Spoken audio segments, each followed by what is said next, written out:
Hello, everybody. Welcome. We are excited to hear from you today. My name is Darcy Kern. I am a professor of history at Southern Connecticut State University and an alumna of the program. Morning, my name is Jamie Gass. I'm director of the Center for School Reform at Pioneer Institute. It's a Boston-based think tank that does research around K-12 education reform. Good morning, my name is Tim Isaacs. I'm executive director for the Center for Teaching the Rule of Law at Roanoke College in Salem, Virginia. And congratulations for making the national finals. Good luck today. Could you guys go ahead and introduce yourselves, please? Hello, my name is Braden Went, and I am currently enrolled to attending Washington University in St. Louis in the fall of 2021. Hello, my name is Aiden Livesay. I go to St Joseph-Ogden High School. Our teacher is Marshall Schock, and I plan to attend Northwestern University to study economics. Hello, my name is Rachel Wilson, and I plan to attend the University of Illinois studying crop science. Oh, interesting. So I am going to ask you question 2, and then I will give you a chance to tell us your statement. So question 2, Parliament passed the Habeas Corpus Act of 1679. What is habeas corpus, and to what extent, if any, is it essential to the principle of limited government? How has the writ of habeas corpus evolved in the United States?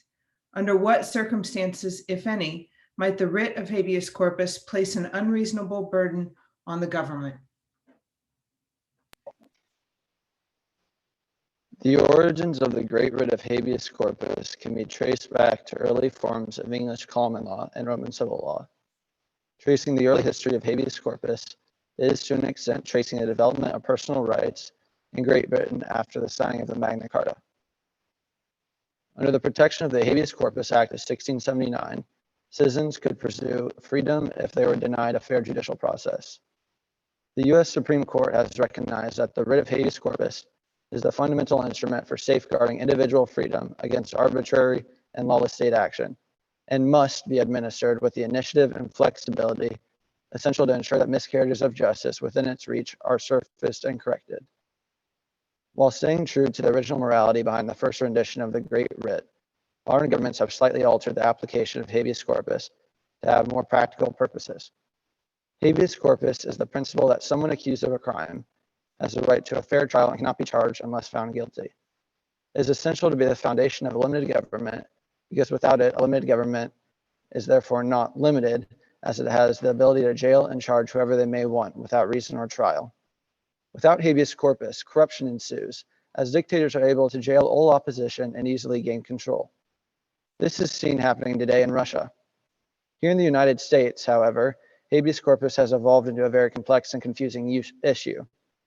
While natural rights such as habeas corpus seem to be confirmed by the Constitution, laws surrounding investigations and entrapment, as well as suspected threats and terrorism, can get around that.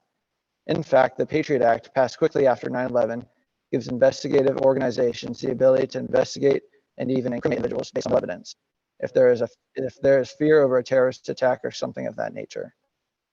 Now, in certain circumstances, habeas corpus can put an unnecessary strain on the government. In times of war, such as in the Civil War, there isn't always time for a fair trial. Lincoln famously jailed many people during the Civil War with nothing more than suspicion that they were working for the Confederacy.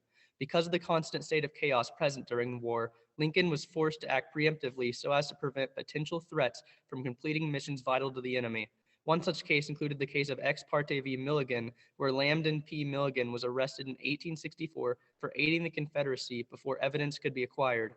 Although Milligan was in fact working for the Confederacy, the preemptive act treads a thin line that must be carefully weighed against the risks involved. The idea of deciding whether or not to act preemptively on information strains the government by forcing them to challenge the Fourth Amendment. The continued usage of the suspension clause often forces governments to weigh their options on whether they should act on information or simply wait. They are left to decide whether or not the risks justify probable cause for arrest to be made. Although we agree that habeas corpus is a vital part of the Constitution, we understand that in war, habeas corpus sometimes needs to be suspended to protect the public from direct threats. However, the suspension clause should only be utilized in times when the necessity of such action is clear. The use of the suspension clause must follow the original guidelines stated in the Constitution, which under Article 1, Section 9, Clause 2 states, "The privileges of the writ of habeas corpus shall not be suspended unless when in the cases of rebellion of invasion, the public safety may require it." Only by following these guidelines are we willing to lend support to the continued usage of the suspension clause and all it entails.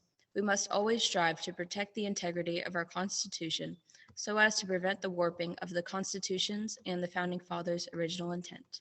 Thank you. Thank you. You raised a lot of really good points. I'm curious if you could talk more about this idea of suspending it during a time of rebellion. Who has the right to suspend it during rebellion? Who has the right to determine what is a rebellion? And how are citizens protected against an overreaching government?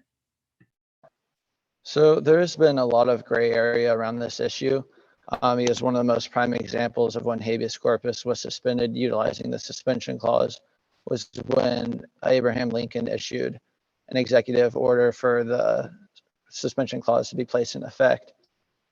Many associate his order to suspend habeas corpus as identifying the president has the right to suspend habeas corpus.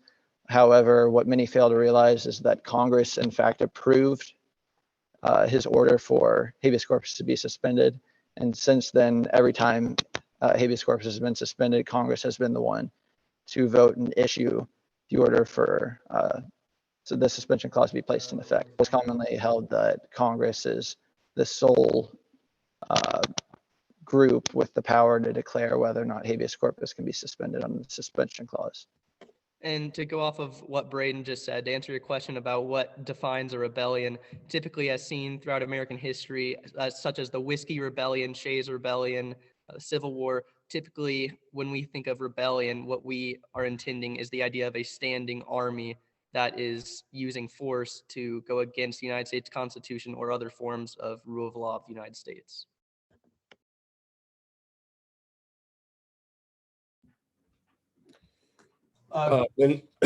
When James Madison, the father of the Constitution, was president during the War of 1812, New Englanders threatened secession, and the British even burned the White House. Still, he never suspended habeas corpus or abridged domestic civil liberties. Why do you think President Madison showed so much constitutional restraint during wartime? Well, with the threat of secession, and it seemed they were in a constitutional crisis at that time, I think his main fear was that they were seceding because they feared that the government was too powerful or they weren't fully protected. And to suspend habeas corpus would give them another reason to secede from the Union, because it would show them that they are either being unconstitutional or using their powers in an unjust way in the eyes of those who are wanting to secede. So by not using habeas corpus, he shows that they're going to demonstrate constitutionality even in times of crisis.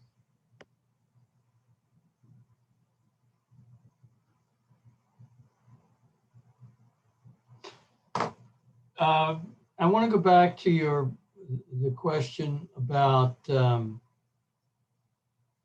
Lincoln. Lincoln suspended habeas corpus, I believe it was in 1861. Congress didn't approve until well after that, partly because they couldn't approve, they weren't in session, if my history is correct. So he unilaterally suspended habeas corpus. He did go before Congress when Congress was back in session, and they argued bitterly among themselves whether to suspend it or not. Ultimately, they did, and the Supreme Court said, you can't do this. So explain that tension between Lincoln, Congress, and the Supreme Court. What is to prevent any president from unilaterally doing what Lincoln did and sort of thumbing his nose at both Congress and the Supreme Court?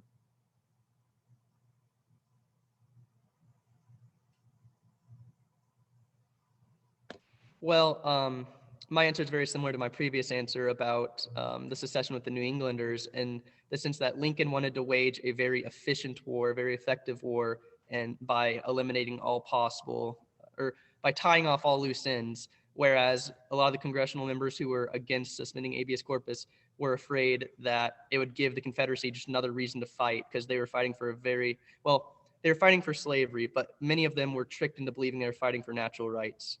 And furthermore, it kind of goes in with the idea of pardoning the Confederacy and all the soldiers after the war. They didn't want to give them another reason to be resentful and fight against the Union. So I could understand both sides of the argument.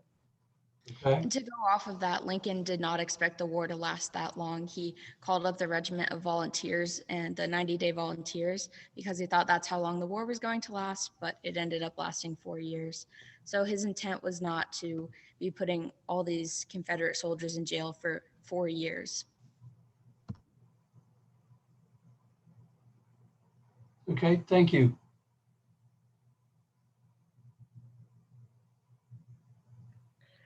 Is it ever justified for the government to try someone in absentia?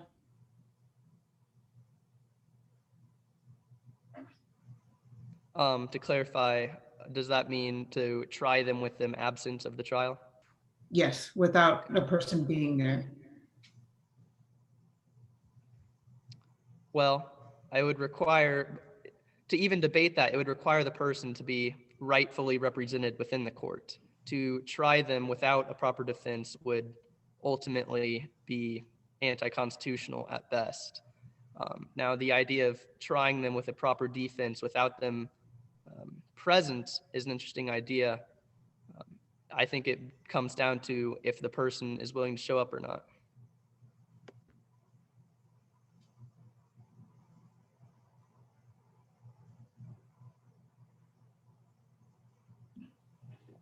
The Revolutionary and founding generations were raised as British subjects and educated under English law. Could you talk about some of the ways in which British law shaped the founders' understanding of constitutionalism?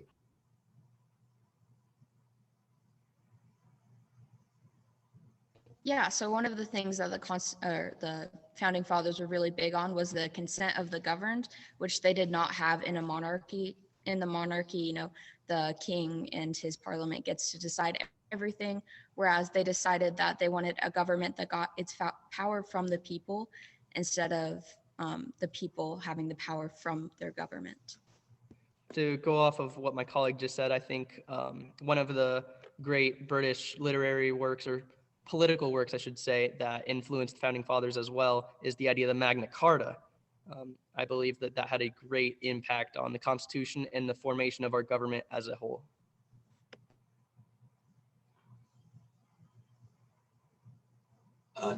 Speaking of Magna Carta, Magna Carta, Petition of Rights Act, English Bill of Rights Act, and habeas corpus are at the heart of the British Constitution.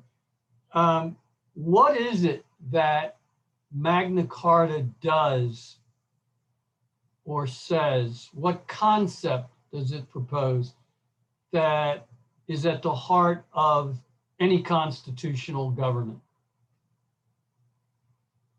Because we find that concept in Magna Carta. The You sense got of it. Saved finish by my the statement, sign. please? The idea for equality for all is something that was really emphasized in the United States rendition of Magna Carta and the implement into our Constitution, because the Magna Carta utilized by the British government during that period of time didn't include equal representation for all, as American colonists were not adequately represented for important matters that were decided in England, which ultimately led to the revolution. And so that would be the main idea for our Constitution. Okay. Great, thank you, guys. I thought this was very good, and I particularly liked your answers to some of the follow-up questions. I thought that you did you gave a very thoughtful answer to my question on rebellion and on who has the power to basically issue or suspend a writ of habeas corpus. And you mentioned how the president has done it, but it was actually, or people think the president did it, but Congress actually approved it. You mentioned several examples of rebellions. And I thought, Aidan, your point about having an organized army or an organized military force as indicating rebellion, I thought that was a very good, sophisticated answer. I also liked how you talked, Rachel, you mentioned that Lincoln thought the Civil War was going to be a quick war. I think that's an important point to remember. They didn't realize it was going to last so long. So, I thought you guys gave very clear, very intelligent and thoughtful answers in the follow-up. And I enjoyed your initial speech as well. So good job. Yeah, I want to echo much of what my colleague said, and I want to thank you and your teacher and your parents for all your hard work. This is difficult material. I thought your introductory remarks were quite solid. You not only hit sort of the touchstones of Magna Carta and British common law, but also touched on Patriot Act, connections between national security and terrorism, and habeas corpus, Lincoln, Civil War. I thought that you gave a good rationale for my question about James Madison and the War of 1812. Certainly very plausible that the politics were part of his restraint. And I thought that you did it in one of the concluding questions. I thought you did a good job of talking about how the founders learned from their experience as Englishmen in kind of an anti-model in terms of making sure that they weren't subjected to the same kind of mistreatment that they were by the King and Parliament, and that the consent really came from the people. So yeah, it was a solid performance. Thank you.